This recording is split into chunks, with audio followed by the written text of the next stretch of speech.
અસામાજિક તત્વો સામે કડક કાર્યવાહીના આદેશ આપવામાં આવ્યા છે, જેમાં મુખ્યમંત્રી ભૂપેન્દ્ર પટેલ દ્વારા કહેવામાં આવ્યું છે કે નાગરિકોને રંજાડતા તત્વો સામે કડક કાર્યવાહી કરો। સ્વાગત કાર્યક્રમમાં ફરિયાદો બાદ સીએમએ આ આદેશ આપ્યો છે। પોલીસ અને વહીવટી તંત્રને મુખ્યમંત્રીએ આદેશ કર્યો કે અસામાજિક તત્વોમાં ડર રહે તેવી કાર્યવાહી કરવામાં આવે।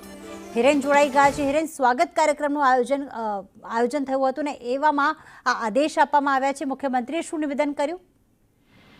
દર મહિને મુખ્યમંત્રીની અધ્યક્ષતામાં સ્વાગત ઓનલાઈન કાર્યક્રમ યોજાય છે, જેની અંદર રાજ્યભરમાંથી જે અરજદારો છે અરજદારોને મુખ્યમંત્રી પોતે સાંભળતા હોય છે। ગઈકાલે પણ આ કાર્યક્રમ અંતર્ગત મુખ્યમંત્રીએ 11 જેટલા અરજદારોને સાંભળ્યા હતા અને જિલ્લાઓ સહિત કુલ 108 જેટલા અરજદારોના પ્રશ્નો સાંભળવામાં આવ્યા હતા। એ સમયે મોટે ભાગે અસામાજિક તત્વો અને એમના દ્વારા થતી કનડગત આ બાબતોને ધ્યાને લેવામાં આવી હતી અને ફરિયાદોને જોતા મુખ્યમંત્રીએ સ્વાગત ઓનલાઈન કાર્યક્રમમાં ડીજીપી સહિતના અધિકારીઓને સૂચના આપી હતી કે લોકોને આ પ્રકારે કનડગત કરતા અને રંજાડતા અસામાજિક તત્વો છે એમને કડક હાથે એમની સામે કાર્યવાહી કરી અને એમને ડામી દેવા માટે સૂચના તેમના દ્વારા આપવામાં આવી છે।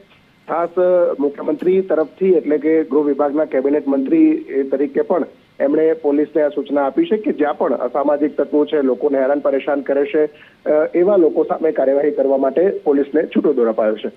આભાર હિરેન, તમામ વિગતો માટે।